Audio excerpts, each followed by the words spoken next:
Hi friends, welcome back. I'm JJ here at Budget by JJ. I'm a millennial based out of New York City, and I'm on the road to financial freedom by using a cash-based budgeting system. And today we're going to go ahead and budget out my magic paycheck.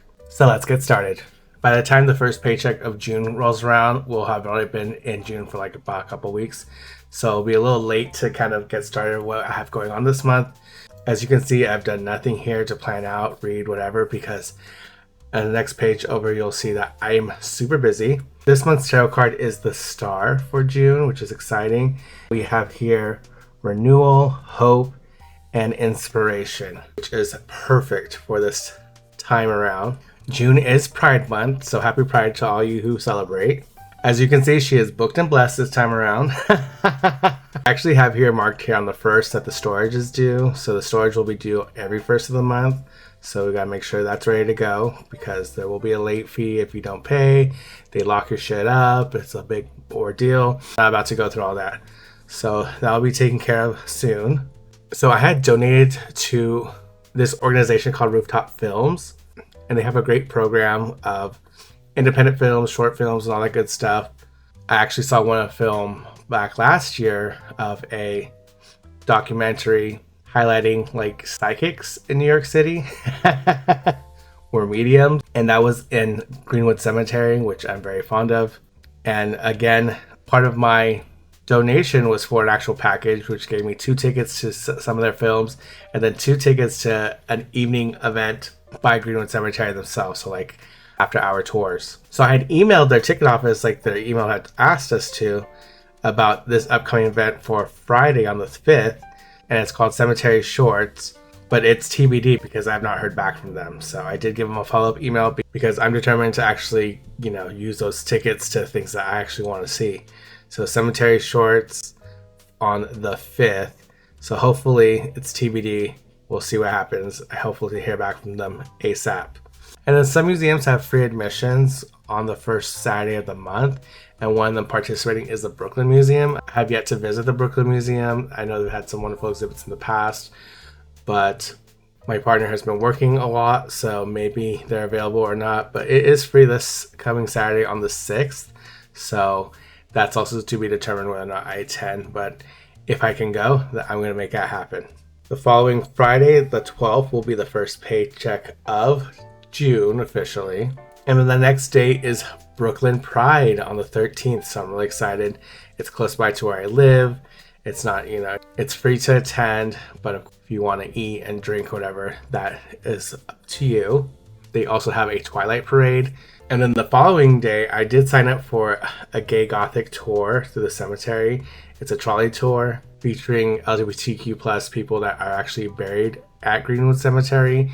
And they go into the history of these people and their contributions. And it's a free tour, which is amazing. So when I noticed that it was free, I was like, we're doing that. And then if you see here on the 20th, there is a Heated Rivalry musical. It's an unauthorized parody musical. It's wonderful. It's hilarious.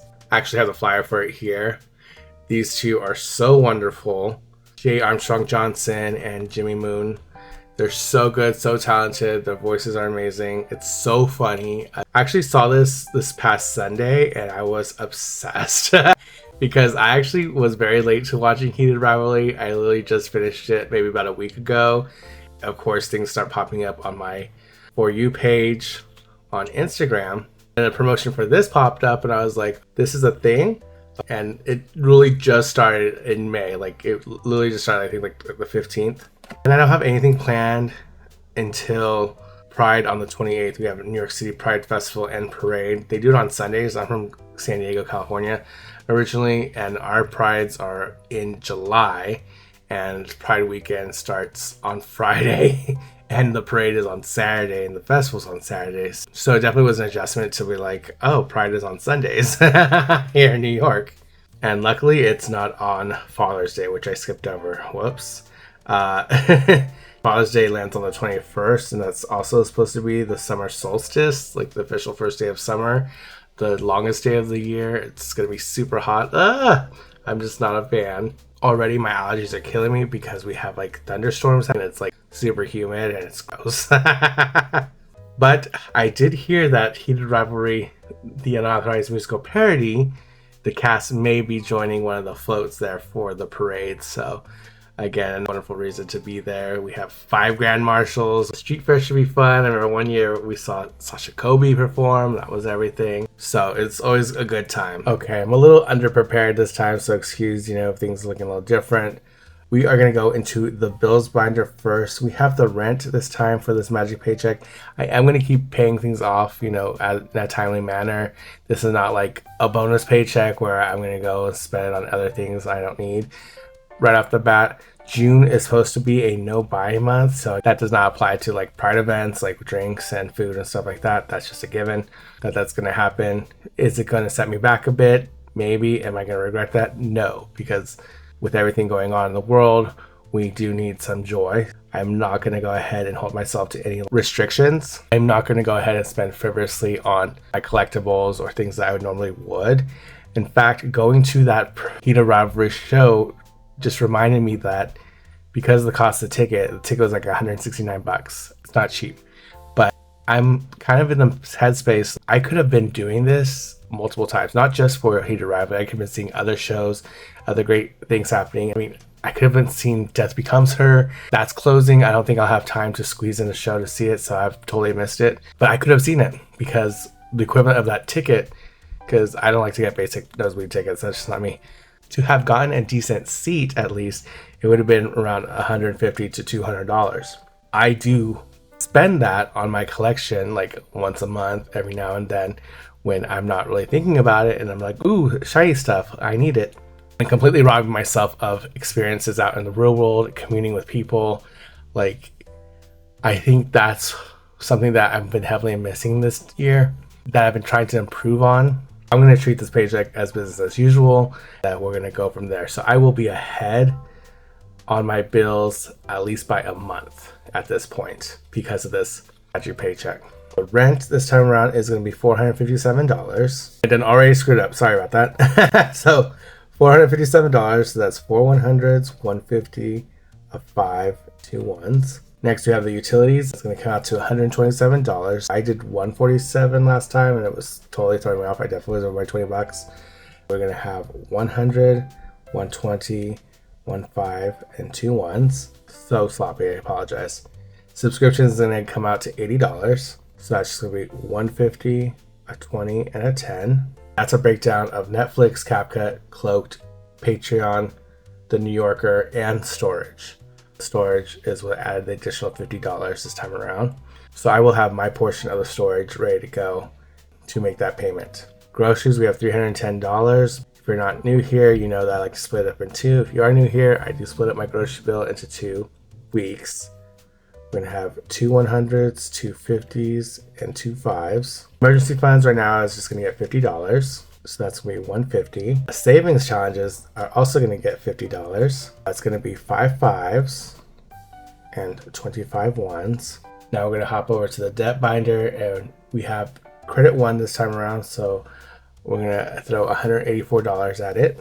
It's going to be 100, 50, 20, a 10, and 4 1s. The breakdown is one card's getting $65, one card's getting $63, another card's getting $56. The Amex is going to get $65. I'm actually going to be paying myself back $65 from the Amex because for some reason that was due a day earlier. So I had already taken care of that, but I took it out of the savings, so I'm just going to put it right back to savings. Ally, which is Allo now, is getting $27. It's a 20, a 5, and 2 1s. We have a Capital One payment for $30, so that's a 20 and a 10.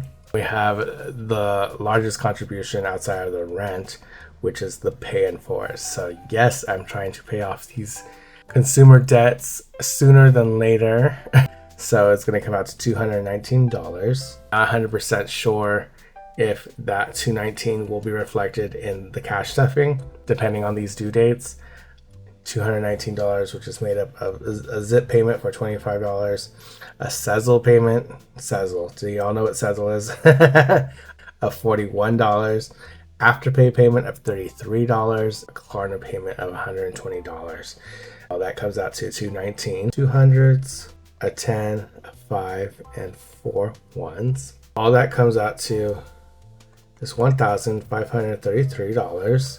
We are under budget by $167. That difference is just going to go to savings or for whatever I have upcoming. As you can see, I have a busy month ahead of me. So $167 is just going to act as a buffer. And y'all, that's going to be it. Thank you so much for joining me. I really appreciate it. Again, I hope this wasn't too long for y'all. I hope you have a wonderful start to your June. Apply that sunscreen, drink that water, seek shade. I will see you in the next video, which will be the cash stuffing of this magic paycheck. So stay tuned for that. A huge thanks to all my subscribers for support means the world to me. Please remember to like, comment, subscribe, and share this video with somebody you think that might like it. Until the next video, take care and be safe. Bye.